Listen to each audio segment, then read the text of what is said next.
You're listening to the Surgeons of Horror podcast.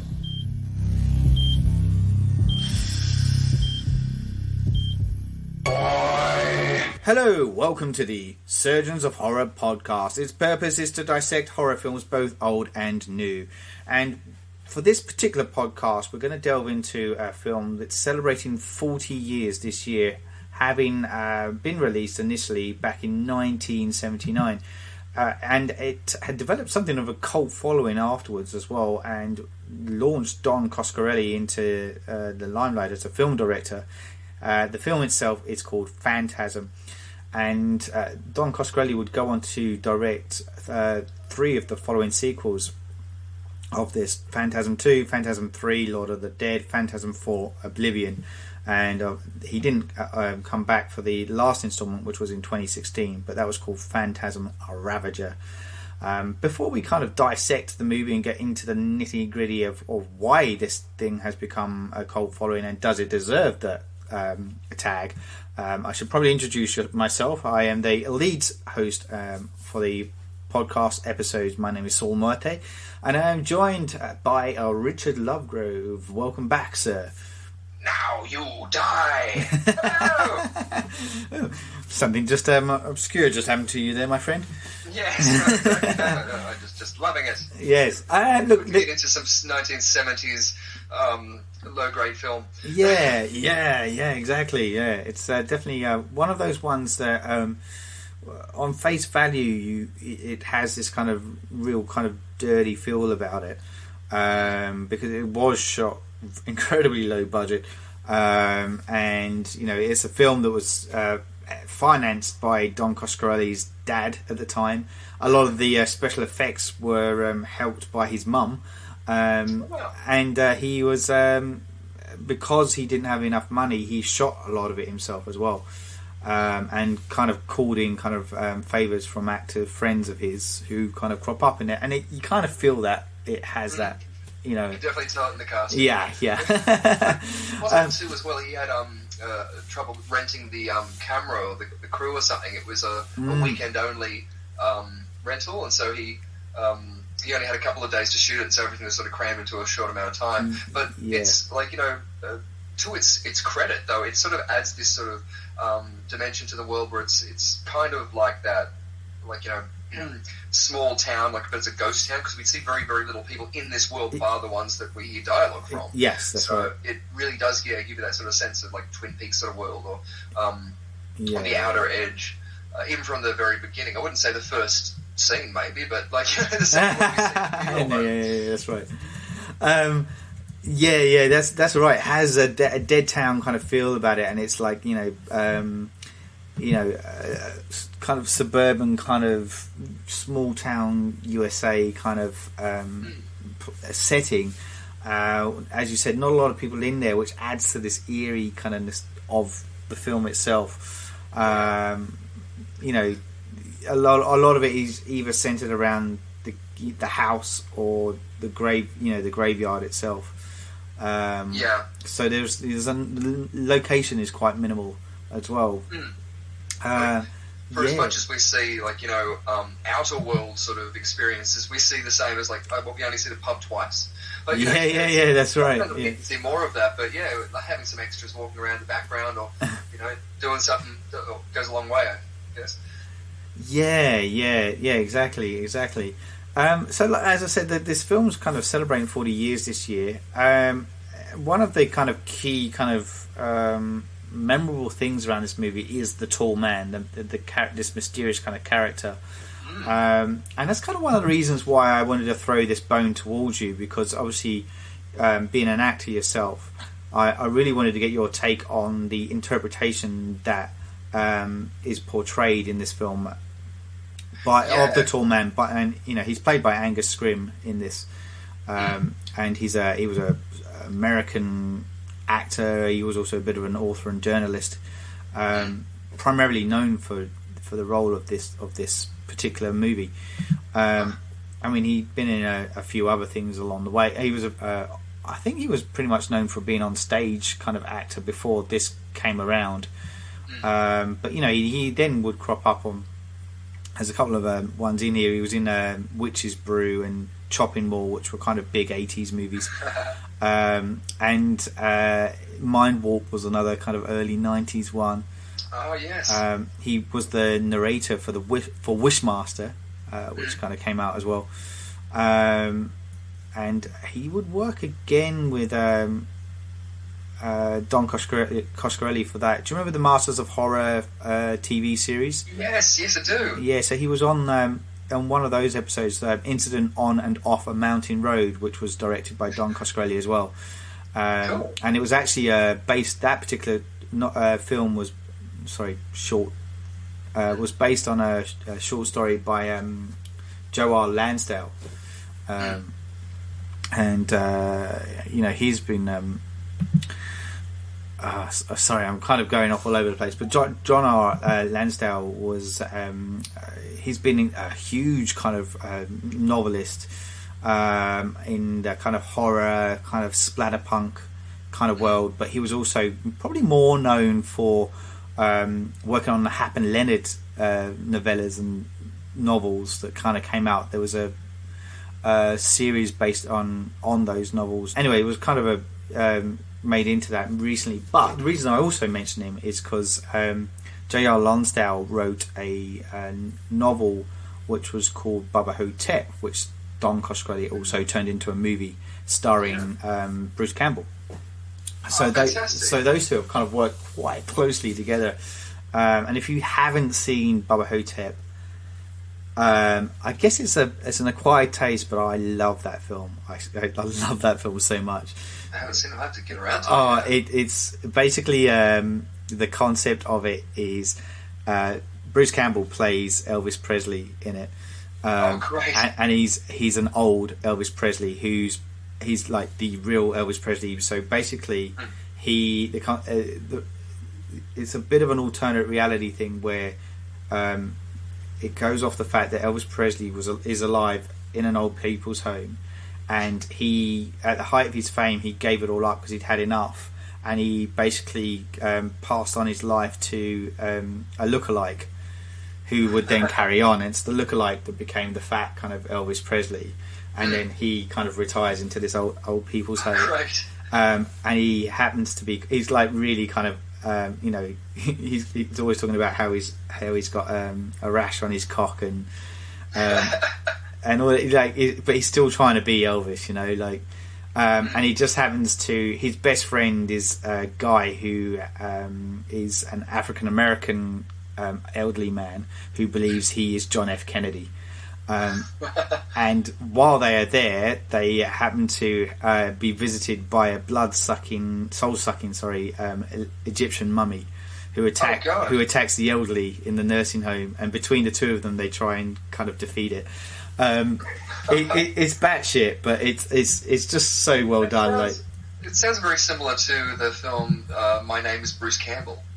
Yeah. Well, My Name is Bruce. My Name is Bruce. Yeah, that's right. That was a samurai. Yes. That came out. The Dead Samurai was like. That's right. Yeah. Look, it's a bit of a favourite of mine. I do like that movie. Yeah, it's a good list of things. Even in 2017, they posthumously released Dances with Werewolves. Nice. Angus Scrimm's been in quite a few things. Yes, he has. Even after his death. Death, that's right. I saw on one of the polls too that the Tall Man is like one of the top 4 like bad guys. Like even if you go to Google and you look up horror movie characters, you scroll along twice and it's the Tall Man's up there. As in like his portrayal is like calm, and it's very similar. It reminds me a lot of the like Jack Nicholson sort of the stillness that he has towards the end of the film of The Shining. Yes, where it's just he doesn't care about any of the society sort of things of the way he should present himself. He's just more involved with his what looks like food, like his dinner. But what we find out is it's I don't know what he does with it. But the premise alone, of selling him as the Tall Man and putting him in a suit that's just that little bit too small for his build. Yes. Really makes him ominous, and then incorporating that with the camera angles, especially towards the beginning, and even at the end, whereas that boy, there's a lit him so well. Yeah. You've got this sort of eerie sort of thing that even nowadays they still sort of try and represent it. But even with like going away from the style of the time with the thin tie, all this sort of stuff, like dressing his costumes, everything's to make him look tall and ominous, which we all think of as someone in a funeral home. And even from the beginning, when he slaps, I think is it Joey's, the Joey character on the shoulder, and Tess Moreno says, "There's a funeral soon." That's right. Oh, and I still didn't know at that point he was a misdirect. But then you see him lifting up a coffin, and you're sort of like, "Oh, ungodly strength." But it's a really interesting character, because that's what's good about these horror films, especially even if they're like low budget and there's not a lot you can get out of. There's always some character that you can latch onto and be fascinated by, and I think that's why this film especially has gotten so much of its credence, because you've got such an iconic looking character, but at a time where, like, as in you've got, I guess the only other horror sci-fi thing coming out around the same time was Alien, the original Alien. Alien came out, This goes to that horror, sort of Hammer horror movies sort of style, where it's a Dracula or a Frankenstein. Just the look of them is the intimidating snapshot of all that the film could say. Because, but most people forget completely about the story of Frankenstein when they think of the Frankenstein from that old era. Like, it's just this big, like, zombie type creature. It's like, no, it's actually got a lot more depth than that. But besides that, like, you go with this character, there's a definite agenda they're going that's out of this world, something that's not, they're not just a serial killer, because they're not working on a human level of not even compassion, but they fit in well, but disguising it. Or when he was walking along the streets, specifically getting a very distinct vibe of in Men in Black. I can't remember who it is, but he's walking down the street because he's a bug inside a human skin. Yeah, that's right. That's the Vincent D'Onofrio. Is it? Vincent D'Onofrio. Yeah. Okay, there you go. and you know what? Both. Bruce Campbell was offered the role. That same role in Men in Black. Seriously? That's hilarious. I didn't know that. That's cool. According to David Hughes. Anyway, from his book, Comic Book Movies. Thanks, David Hughes. So, the interesting thing, if you look up some of the backstory to the tall man, apparently, I'm going off a Wikipedia entry, admittedly, but apparently he was a mild-mannered 19th century mortician by the name of Jebediah Morningside. And it was when he developed a fascination with how we can connect our world with the world of the dead. And in his research, he constructed a machine that would help him travel through time and space. When he went through the portal the first time, he came back and he had changed, and henceforth was known as the Tall Man. All would look at him. And all his Jawa minions. And he came back with powers. Oh, wow. Superhuman strength, telekinetic abilities, and those metallic spheres. Yeah. But we'll come to that. All right, so look, that's part of his powers or his ingenuity, because if he made a bloody teleporting device, I mean, oh, God, he should have just gone the capitalist route. Would have been a lot easier. Charge people for trips. Yeah, that's it. Trying to go to Mars now.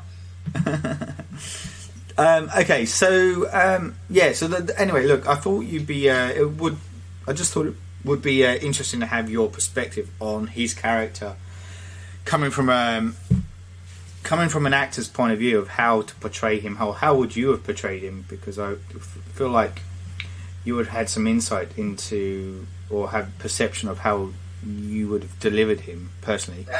Well, it's always that sort of little fascination of going, what would you do in that sort of situation? Yeah, exactly. Even like recently, I did a gig for the Charlie and the Chocolate Factory premiere, and it reminded me just of a similar sort of thing of playing that character, because I don't know, the way that the guy who was playing it, who was brought in from America, was playing it on stage, just didn't feel like how I think Willy Wonka would be. Yes.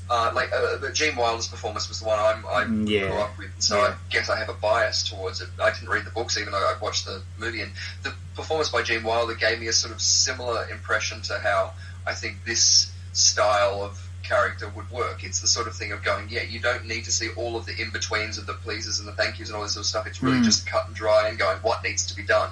And in his case, if he's come back from another world, maybe he needs to do this in order to stay young, quote unquote young, or alive in this world or something. So it could even be that sort of thing of that's why he looks at people like food. And even when he has that slow moment in front of the ice cream van, I don't know whether he's basking in the mist from the back of the ice cream van, or he's trying to do like a Dracula come to me sort of thing. But there's a lot of little homages and stuff like that going on. But even with the direction sort of portions, like even earlier at the beginning of the film, he could have been a lot more subtle. But it's even with this isn't necessarily about his character, but like the same sort of stuff with the fly.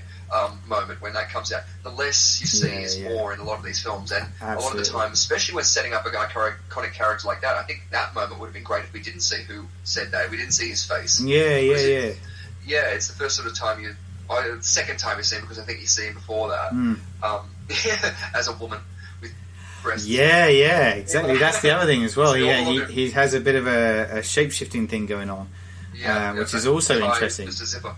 Yes. Which makes you look at that whole scene in a very different way. We're all born naked, the rest is drag, he says. Yes. So look, the other thing as well is I just realised in my notes, I've just noticed as well that Angus Scrimm, the actor again who played the tall man, described his character as a representation of death itself.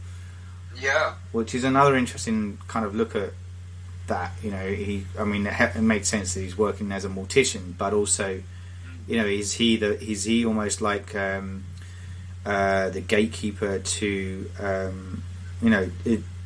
to the other side essentially? So like, cause even with his shape-shifting sort of abilities to be able to turn himself into a woman, things like this, it sort of did feel like his character could have been a bit more like someone else kills them, he resurrects them or does whatever he does with them.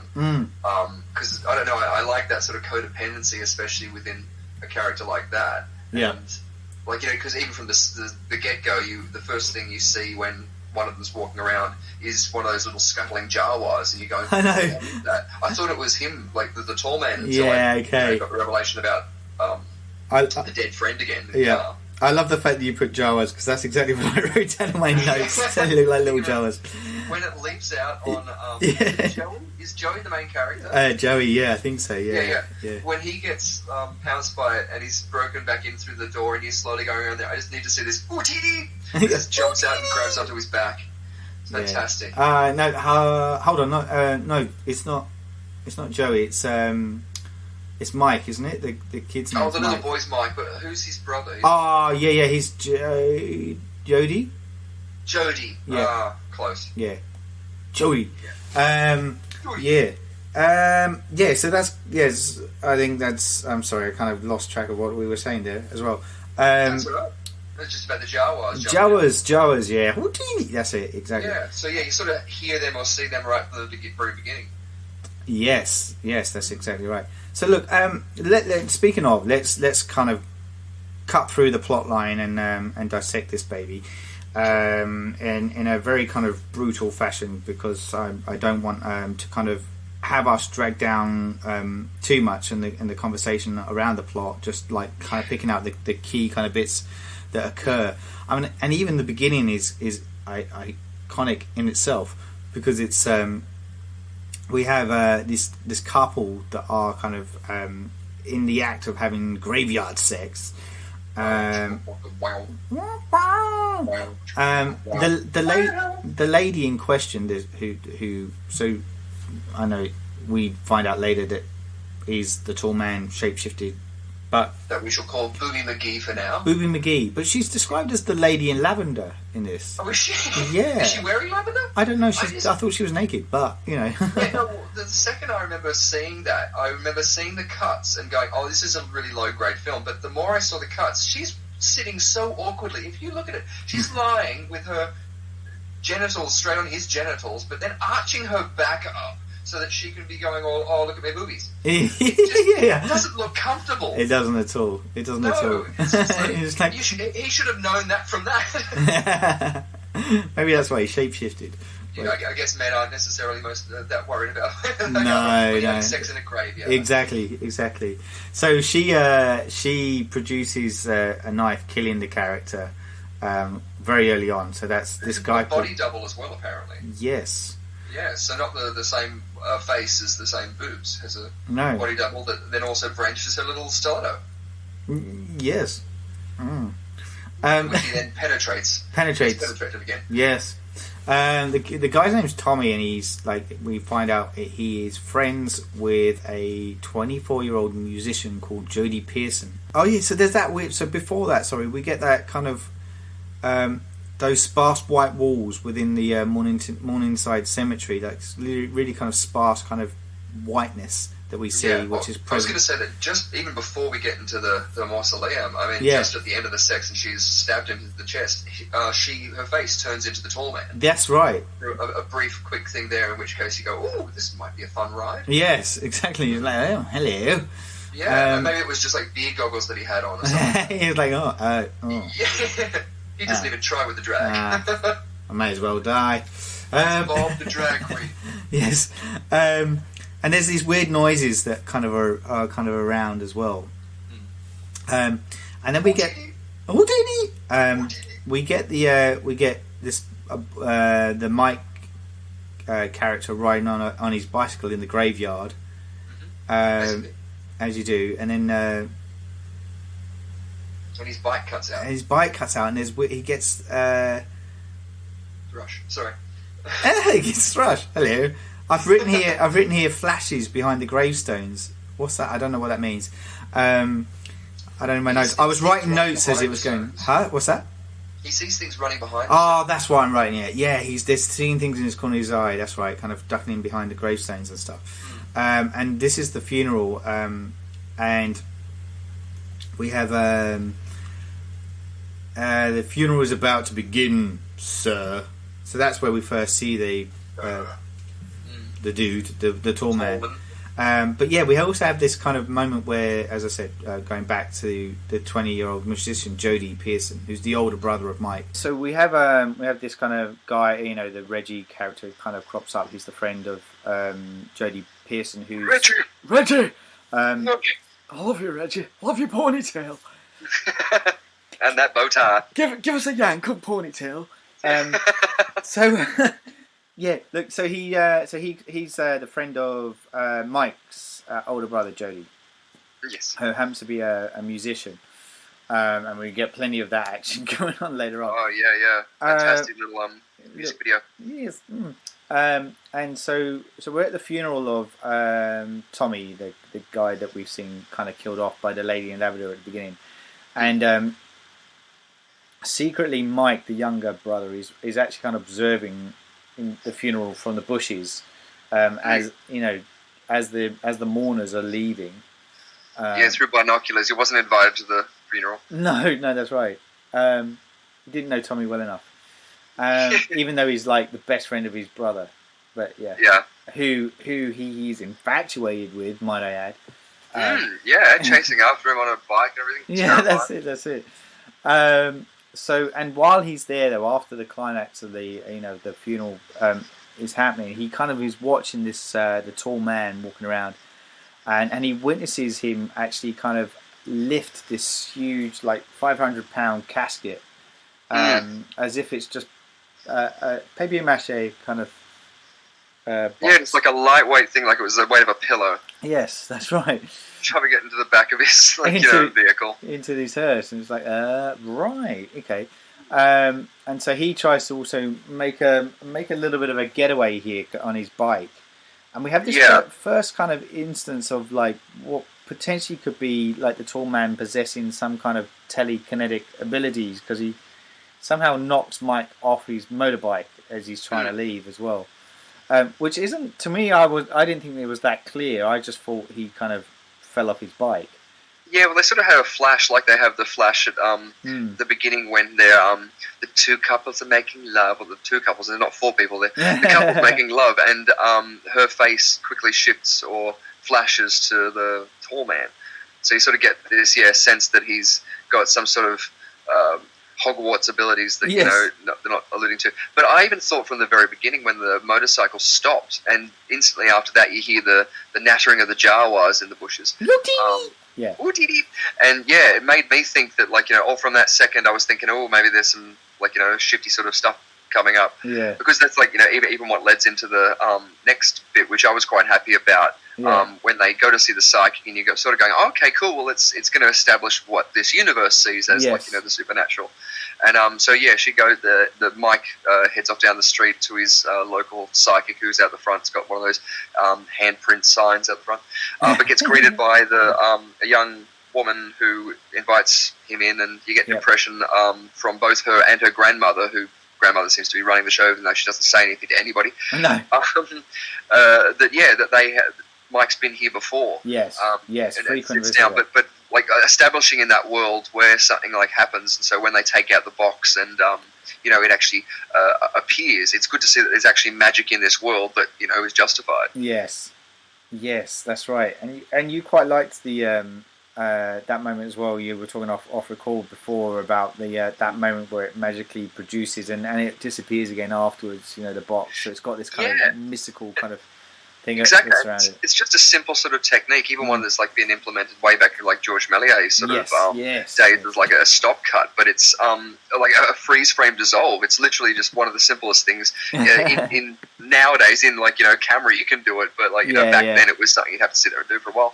But even like towards the end of the scene when there's a visceral tapping on top of the box, it reinforces that it's there, that it was literally there. So even though there's subtle sort of effects, that effect I felt was really like hit home.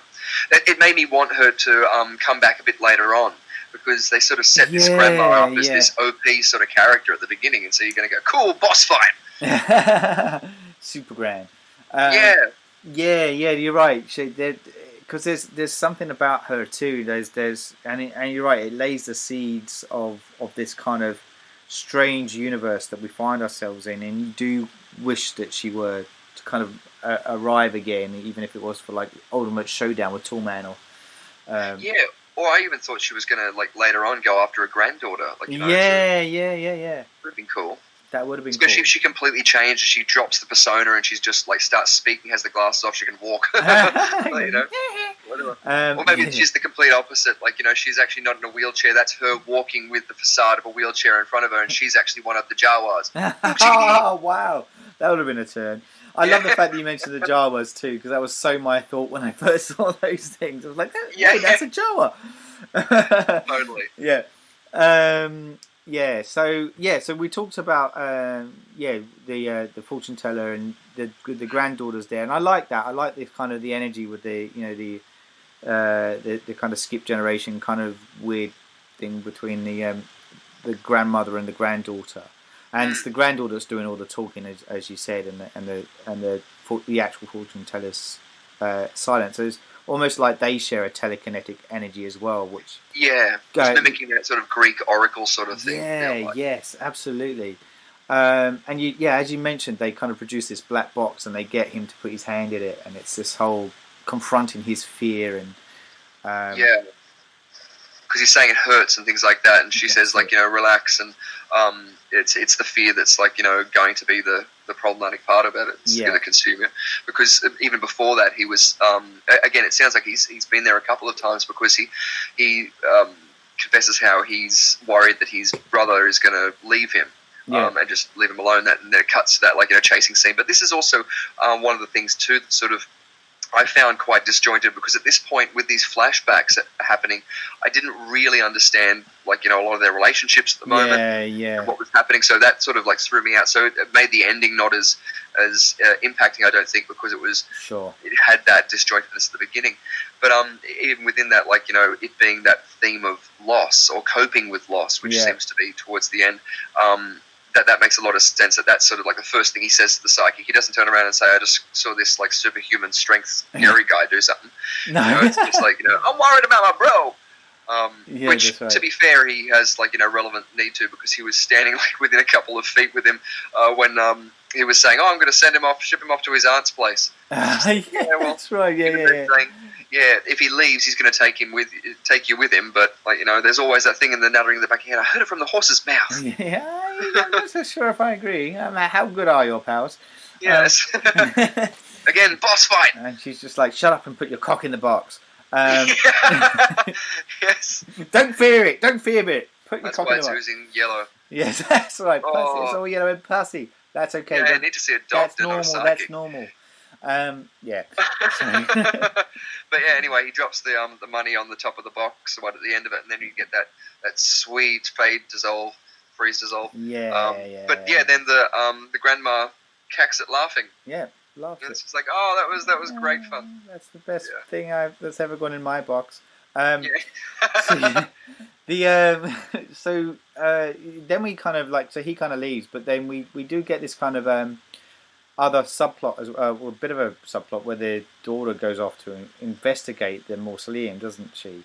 Yeah, because you don't really see any more of these characters, No. except for the time that, as you say, it's a little bit, I think, a scene in between this, but she ends up going to the mausoleum. I don't know why, like, there was no impetus that, like, she was worried about him or worried about the place, but goes to a door that is in the mausoleum that has a whole bunch of, like, profile frescoes above it, like, you know, like proto-prophet, like, you know, Instagram or something like that.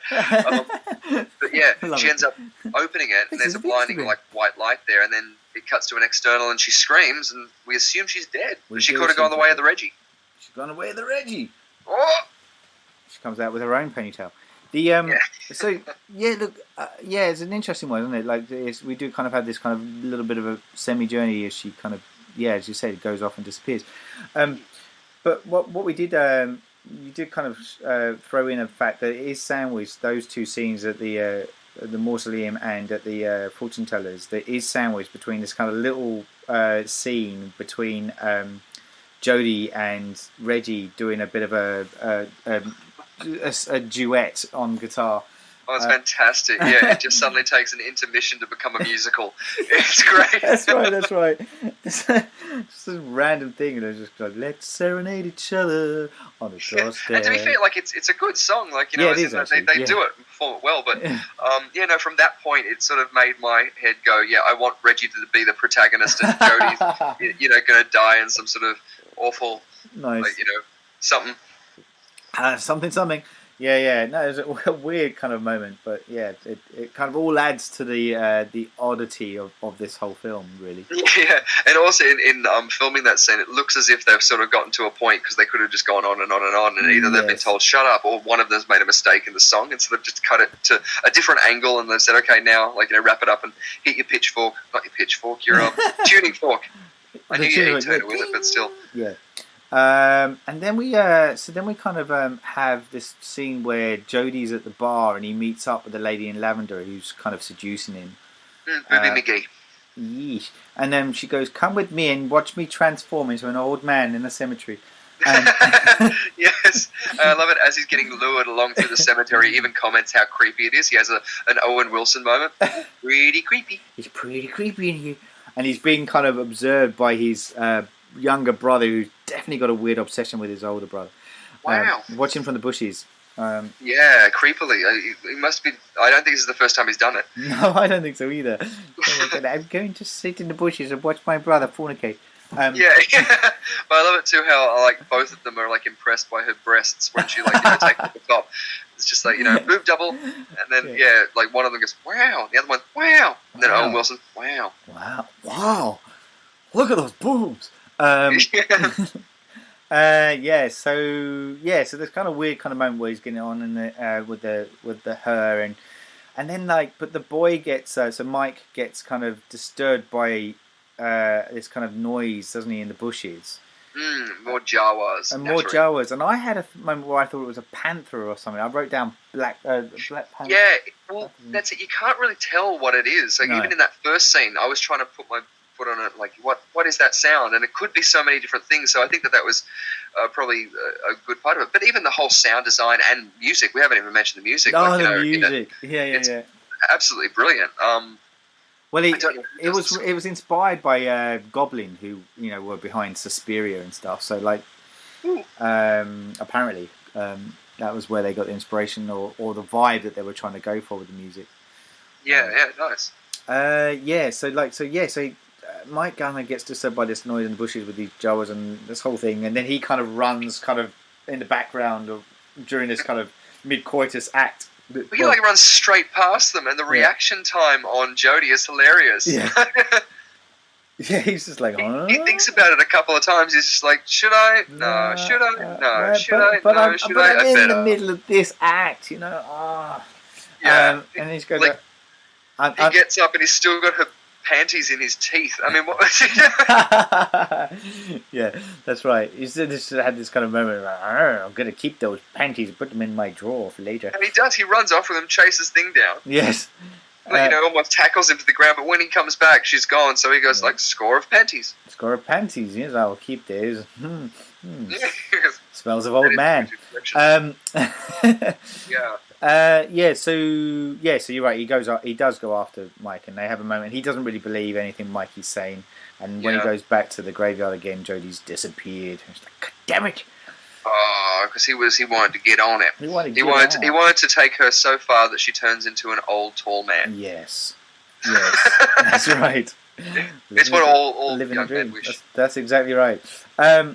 And so, but we do get another scene later on the next day where Mikey kind of witnesses the tall man again walking down the street. Strutting down the street. There's only one thing you could do at a time like this: strut.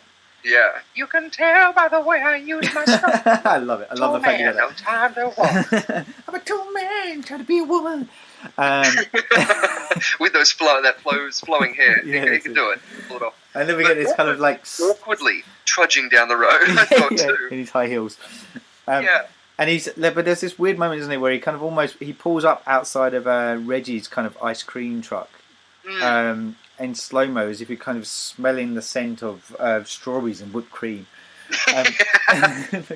What's this? And then there's slow mo kind of freeze kind of moment where he looks across the street, and that's where he eyes Mike, and Mike goes, "Oh my God, he sees me." And he's just like, "Yeah, you want a wafer in your ice cream?" It's a bleeding albatross. It don't come with no fucking wafers in it. I want my sprinkles. It's an albatross, mate. It's a seabird. Sorry, but he stands there, and I don't know whether he's liking the cold from the ice box, or he's maybe just trying to get the rays of sun reflection off the top of Reggie's bald head. But, he's definitely basking in something, but then like turns he just again. Stepped out of a salon. He's trying to get a tan. That's all. And there's a weird moment there too. Like Reggie kind of almost senses this weird kind of moment too, doesn't he? Like he kind of is like it's almost his suspicions arise at this point. Which is kind of an odd moment. It's usually just Reggie who's strangely interested in ice cream. Yeah, he's like, "Oh, you like ice cream too?" Someone's moving into my turf. Then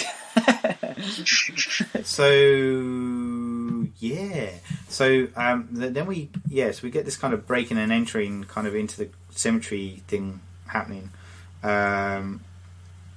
Is that right? Yeah. Where I've written hiding in a coffin. So who does? Oh yeah. So that's when. So is this Mike? Mike's the one that breaks in, isn't it? That's right. Yeah, he runs over and tries to subtly get in by smashing a window open. Yeah. No one heard that. This town's dead anyway. No one's ever around. Exactly. I can do what I like. So he kind of breaks into the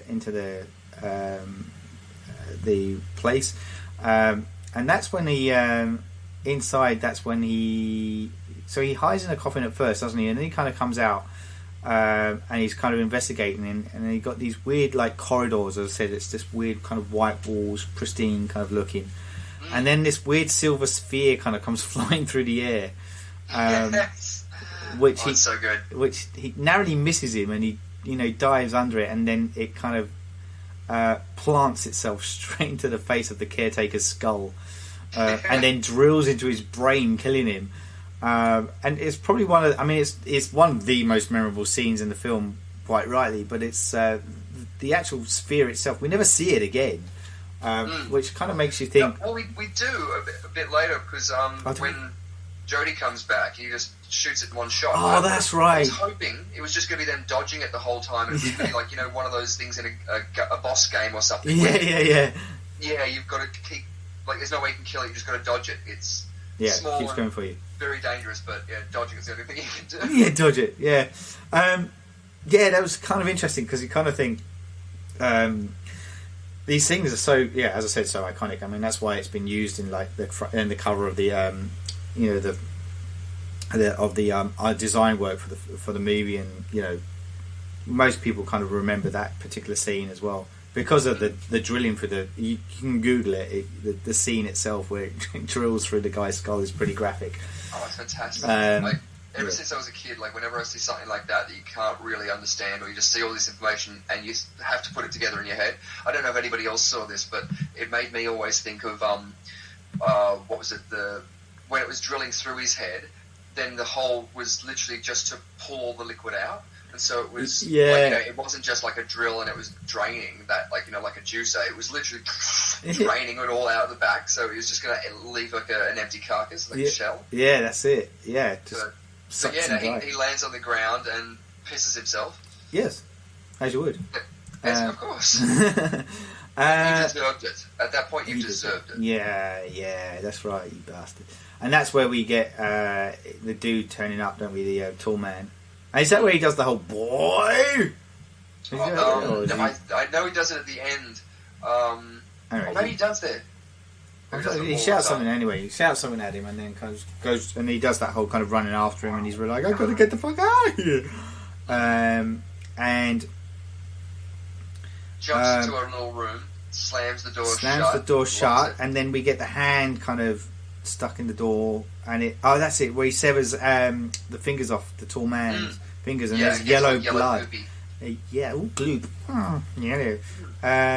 Which was a bit kind of weird, but kind of cool at the same time that it wasn't that. And he keeps a finger in a box, doesn't he?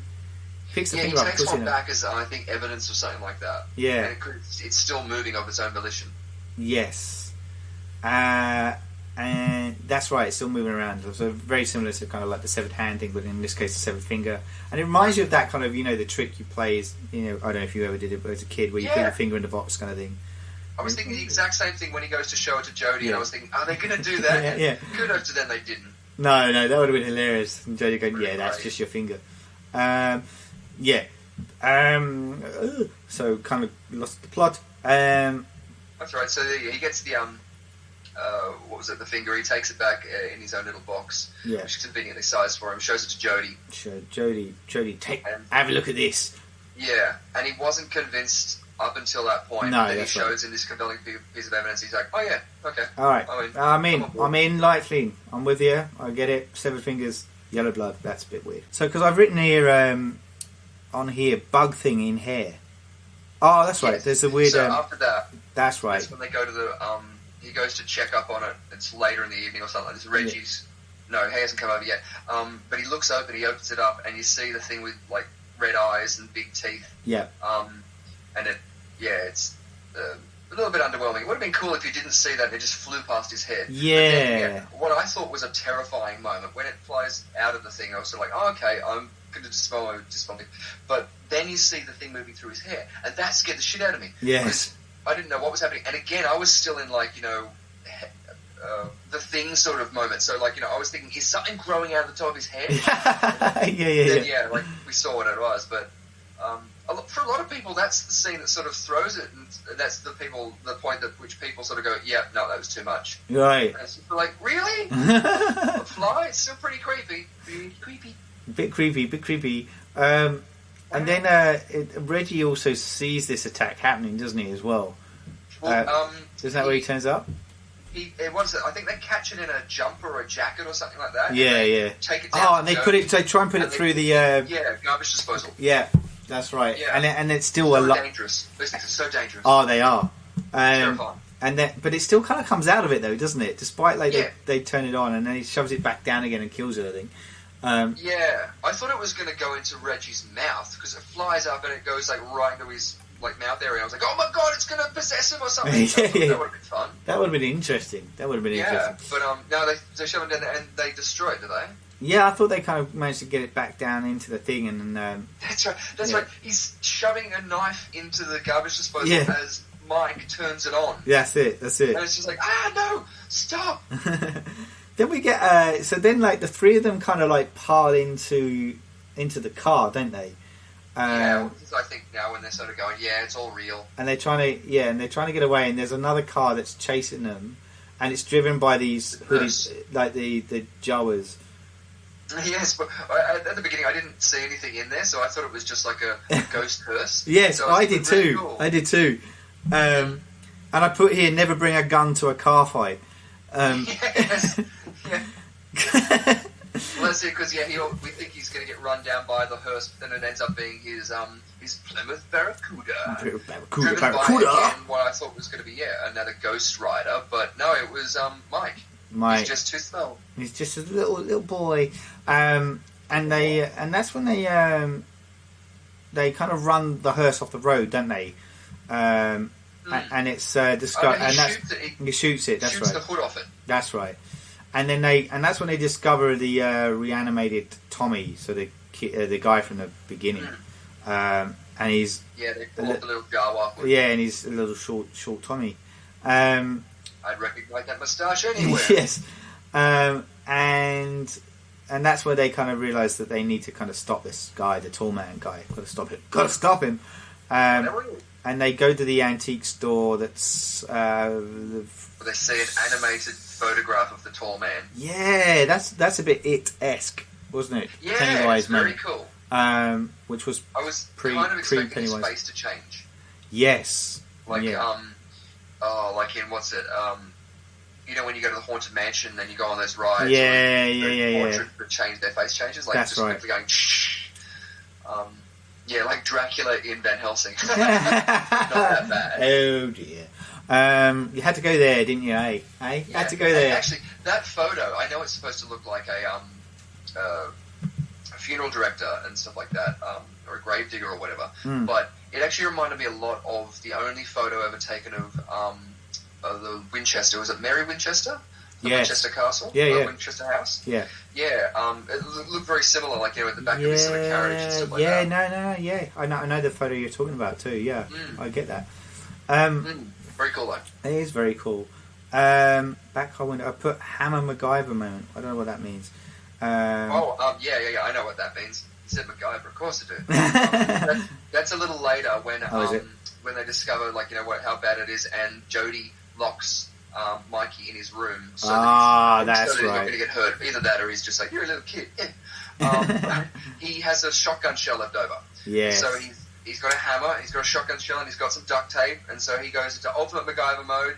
Unfortunately, he doesn't know anything about how that's not going to work at all, and he's probably just going to endanger himself a lot. But anyway, he still fashions this little thing together, like the A-10 music plays, and runs over to the door and hits it next to the doorknob, and it shoots a hole in it like it's a perfectly charged point blank shotgun round with some sort of breaching charge or whatever in it. That's right. That's right. Yeah. There's that could be the moment where apparently during the production of it Don Coscarelli didn't realise that shooting blanks is also incredibly dangerous. And I think he caught fire, or his jacket caught fire or something when they went from a shotgun blank going off. Jesus. Yeah. And the actor, you're saying? No, the director. The director's jacket caught fire. God. In the moment of it. So, yeah. Don't try this at home. That'd be a warning to all men out there. Firing blanks or shooting with blanks can also be deadly. Could be deadly. Could ruin a good jacket. Yeah, could ruin a very good jacket. Could burn your leathers. So terribly scary. yeah. So they so the bit I know I did jump ahead, right? Yeah, too. So yeah, they have a bit before that where they go to there's a woman called Sally who's Jodie's friend, and that's where the photograph bit that we mentioned, and they bring her back home, and that's on the way they find Reggie's ice cream truck has been overturned, and this is where we think Reggie's dead. Yeah. You killed Reggie. And he finds the handprint melted into a block of ice. That's right, and it's got the same yellow blood that came out of the tall man in it. So they kind of feel like he's dead. He's dead, man. Yeah. And so they kind of leave the scene, and that's when they get attacked by more Jawas. Eugenie! And Mike survives after being thrown out the back window. It's like they eject him. Yeah. It's like, no, you're not. We don't want it. What are you? I thought he was one of us. He's not a Jawa. Yeah. But there's a lot of defenestration out of moving vehicles in this film. There is actually, yeah. Yeah. Especially, I think, mainly done by Mike. Like, that's the one thing I think how to survive this universe. Yeah. Drive out of windows. Maybe that's the same thing as well in Texas Chainsaw Massacre, at least the original one. Yes. Yeah. Yes. Get thrown out or dive through a plate glass. It's the only way to survive. Yes, it'll either kill you or you'll get away. That's it.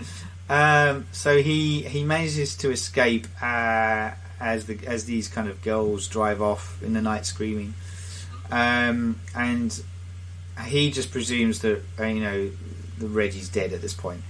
We all assume that they're dead too. Yeah. And Jodie, this is now where Jodie locks Mike in the room, because he says he's going to go off and try and kill the tall man on his own. Mike escapes the bedroom using his MacGyver skills, and this is where the tall man's waiting for him. Tall man's outside. He goes, "Hello, hello." Oh, that's right, and he does that fake out with his fingers. Yes. Yeah, that's right. He's standing there, and it's just like, oh, cool. Yeah, that's just him holding his hands back there, and then he reveals them, and you're like, hand on nose, you know what you're doing. Yeah, you know what you're doing, yellow guy. And then roughly grabs him by the scruff of the neck. That's it. And he kidnaps him, does he? Takes him in, puts him in the hearse. But Mike is able to shoot out the back window again. Yeah. And it causes the hearse to kind of hit a pole and explode. Yeah, I didn't see it hitting the pole. I thought it just exploded. No, yeah, I think it hits a telegraph pole. And then it blows up. That makes a lot more sense. I was sort of like the tall man can just teleport away, and he's just like, don't need this anymore. Another hearse gone. Another hearse bites the dust. And I don't need the rehearsal. Oh, nice. Too quick, man. So Jodie, meanwhile, is trying to look for. He's in Morningside trying to look for the tall man. Mm-hmm. Mike opens his father's casket. It says here. Didn't realise it was his father's casket. Oh. He sees that it's empty because there's a whole thing about the parents being dead, isn't there? And that's why he's. Well, yeah, his loss is the whole sort of theme when it gets to that ending. Yes. He's kind of screams, and that brings the attention of more of these silver spheres that come along, and this is where Jodie Croc turns up and shoots it with a shotgun, and that's it. So that's the bit you were referring to earlier. Yeah. Oh. And then then we have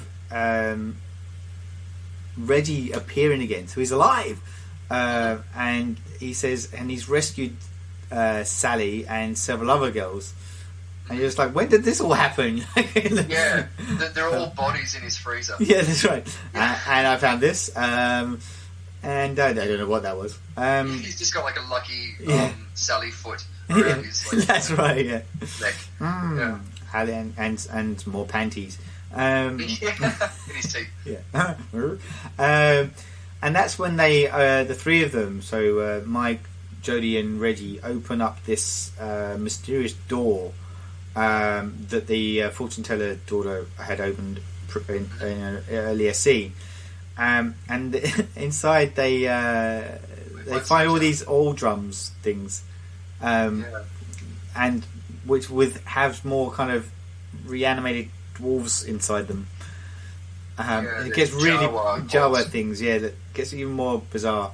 And Mike falls. He kind of falls through the portal, and he captures a glimpse of this kind of red dwarf planet thing. Yeah, some sort of like desert sort of, or muddy, dry mud. And there's corpses are shortened again, and because of the gravity or something, and temperature or something with that. Anyway, it's really like a very weird kind of alternate planet. And I put where they're all in a line just doing something. And it reminded me a lot of Spaceballs when they're the dinks are walking across the sand going dink dink dink dink dink. And then I put here giant tuning fork. So there's two poles, and that's what makes the portal in between them. That Mike goes over and puts his hand in between. And, that's right. And then I think he has that thing of like, "Don't fear" or whatever, and falls through, as he said. Then gets pulled back, and that's when Reggie sees it. And after the song, before he has a tuning fork that randomly at the end he hits, and he goes whoop, and he does the sound thing. So he assumes it's going to be the same sort of situation. And goes to put his hands on it. Yes, that's when it stops one of the girls from attacking Joe. Oh no, they teleport. Yeah, there's a bit where the three of them get split up, separated. During the power outage, and so Reggie's in the storage room on his own, and that's where he kind of has that kind of a tuning fork kind of bit going on. Yeah, touches it like Flight of the Navigator. Yeah, Flight of the Navigator. But at this same point, isn't that when Jodie is being chased down by the female version of the tall man? The lady in lavender bit. McGee. He's chasing Jodie, and I put out here windy outside. Not that you'd notice. And then we have the bit where she gets stopped when he touches the tuning fork. She gets stopped. That's right. But that's when the wind starts sucking him through the portal, or trying to anyway. Yeah, that's right. And then it's revealed that the lady in lavender is actually the shape-shifting tall man. And this saves Jodie from being stabbed because he was about to get killed at this point. In the chaos, Reggie kind of also stumbles upon the lady in lavender's body, and she kills him. He gets out of the door, closes the door with the profile pics on it. Yeah. Runs outside, instantly sees young woman, and he just wants an 8th girl for his freezer. Yeah, he does. Straight up, and then just, are you okay? Oh, straight in the chest. He was happy with that. He was just like, it was going to happen one day. I've been doing this for 40 years. I mean, I've got to get taken out eventually. I've written here too, like, glowing house disappears as well. House disappears? Why have I written that? Whoa, glowing? Does it?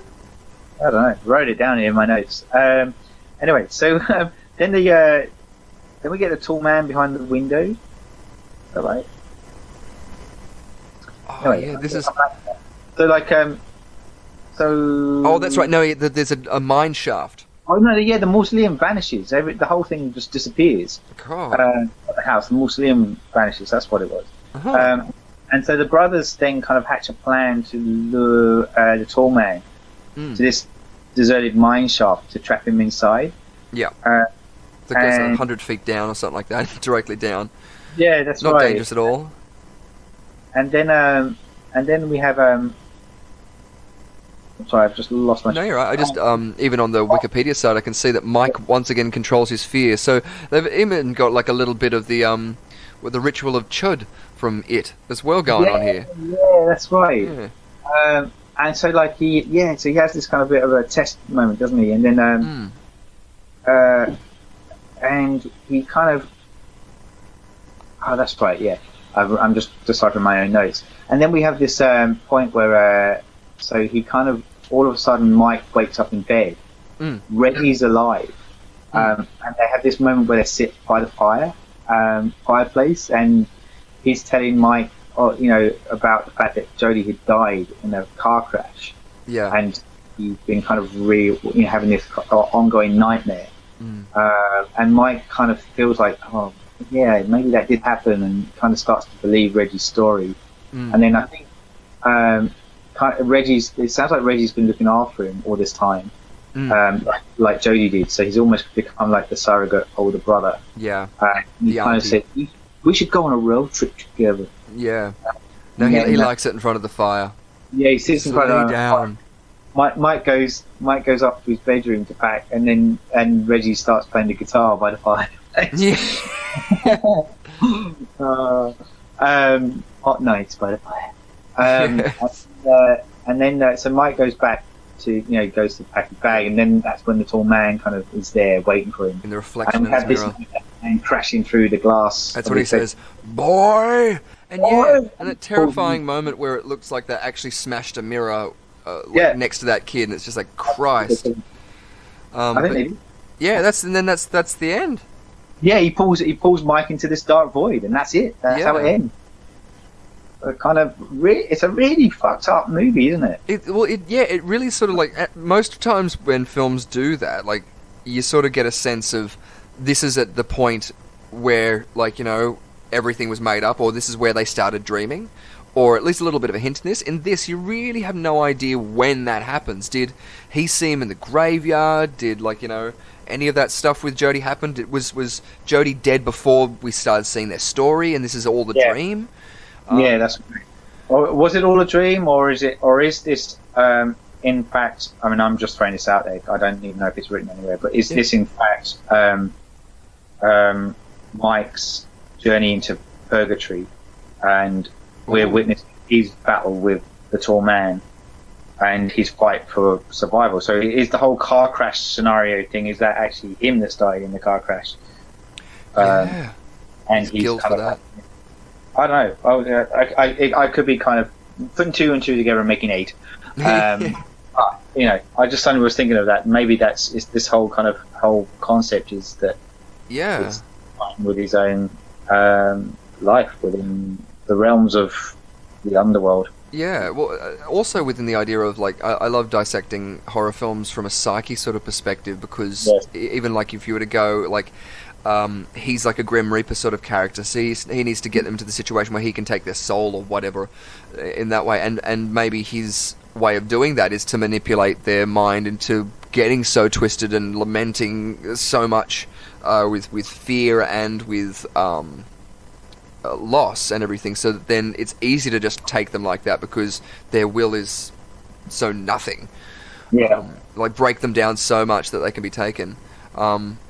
Or is everything, like, was him waking up and being told that by Reggie just another deception, so that then he could just go, cool, now I got to take you because you were dead all along? Or, I don't know. It does feel like there's a lot missing out of it, and I would love to have seen a little bit more, not necessarily into the tall man's character or explaining any of that. Like, I'm happy for the thing to vanish and stuff like that too, but just that idea of the concept of where in this character's psyche has he cracked, if he's cracked. Because it seems like that's happened to this kid somewhere along it. That's where I feel too. I feel like that's exactly right. And so I love the whole kind of psychological kind of stuff too, and I think that to me is why I did come out of this movie really liking it. I don't know, where did you sit with it? At the end, I think it sort of got me so much like that.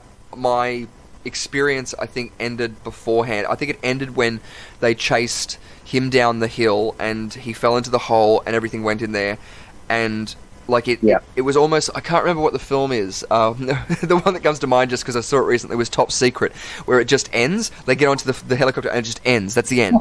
There's no follow or anything. So it felt like that. Like the whole things go into the hole. He looks up to the hill and you just see like a thumbs up from Jodie, and then him slowly walking back up the hill as credits roll. Like that's where it felt like to me it could have ended, where I would have been happy. But within that, I'm a big fan of multiple story possibilities, so for me that's where I was going, okay, that's where the actual story ends. Then if he wakes up again, it's this sort of like Cenobite dream where he had that before. He when he wakes up in bed to the tall man luring over the top of him when 2 corpse things grapple him from the bed.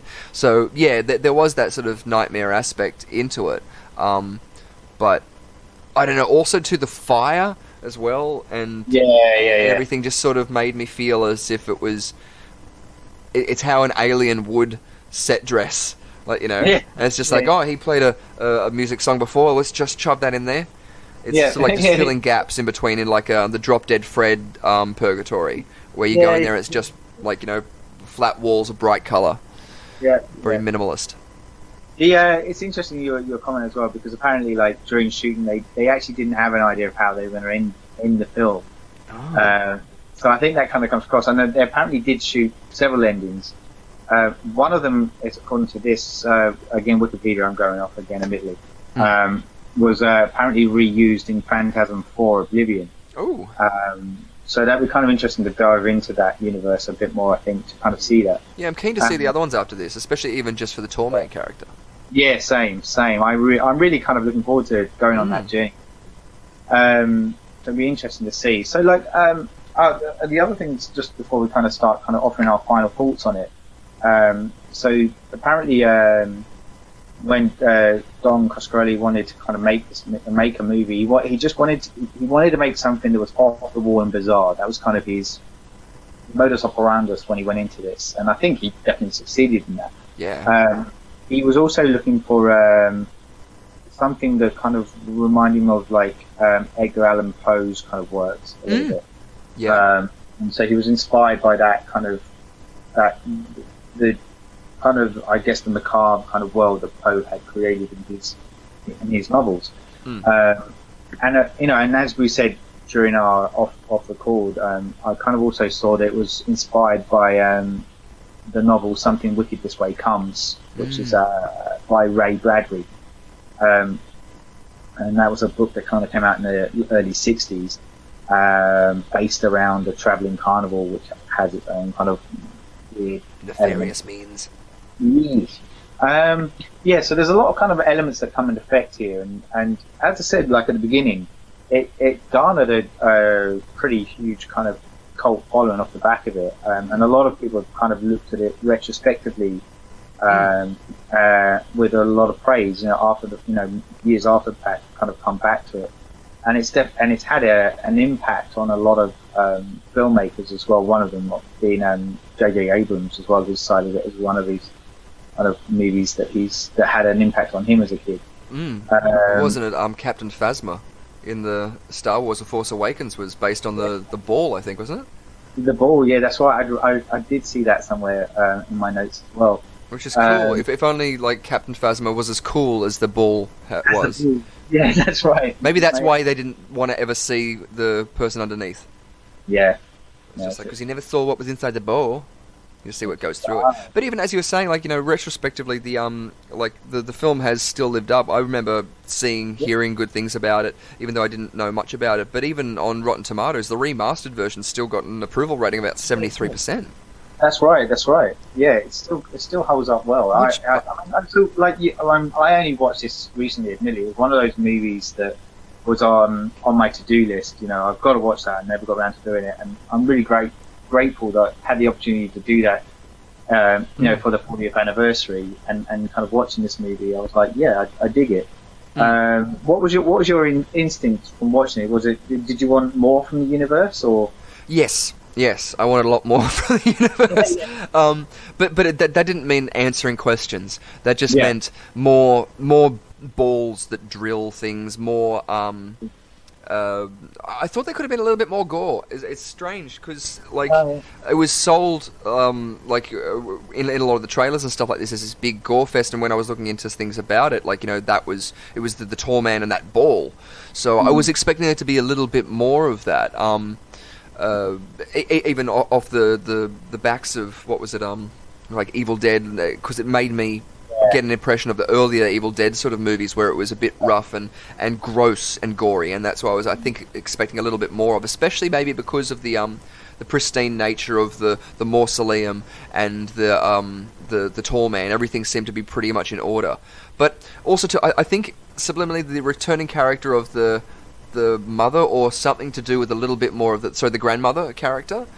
Yeah. Some metal. Yeah, we'll have that. And Agreed. Yeah, but besides that, like, the lore of the film is intriguing enough to interest you into sort of wanting to delve more into it. That's what I mean. I'm keen to see the other trailers, because even it's the same as watching Hellraiser. The reason why I think Hellraiser works so well is because you've got a completely different storyline than the Cenobites, and then all of the sequels just go off the Cenobites route, and it's sort of like, but that's endgame stuff. That's your afterlife. You know, that's the next world.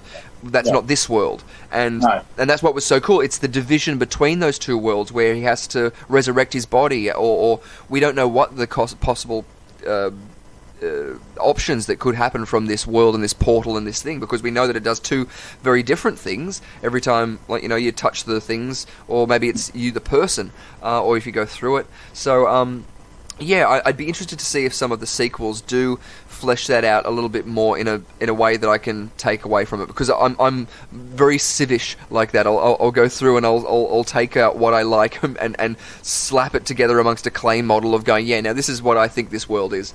Nice. Take out the best bits and sort of like stuck it to that, but it still makes it lore, and it still makes it in the universe, which is great when things conflict, because then you just got to justify everything with teleportation. That's exactly right. That's exactly right.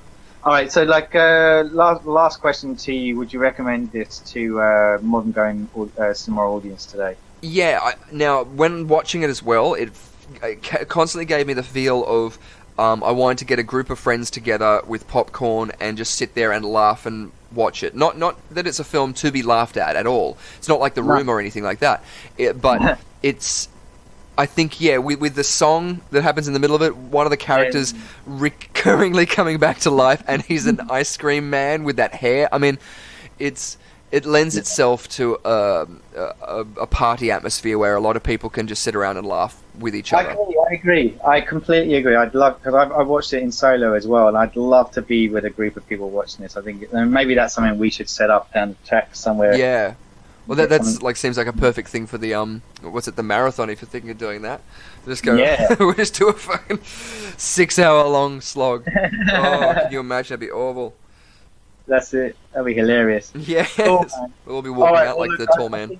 I think on that we'll bow out. We hope you guys out there have enjoyed our ramblings over the Phantasm films, and if you have watched this movie and would highly recommend it, send us in your thoughts. If you've seen the other movies as well, let us know what you think of the other sequels that followed suit, and the Adventures of the Tall Man, and Don Coscarelli's vision, and how it's portrayed on the various kind of movies that were out there. Until then, I am your host as always, Saul Muerte, and I was joined by Richard Lovegrove. Boy. Goodbye. You're listening to the Surgeons of Horror podcast. Music supplied by Peter Nezik. For more discussions or podcasts, head over to surgeonsofhorror.com or head over to our Facebook and Twitter sites for the latest news and updates.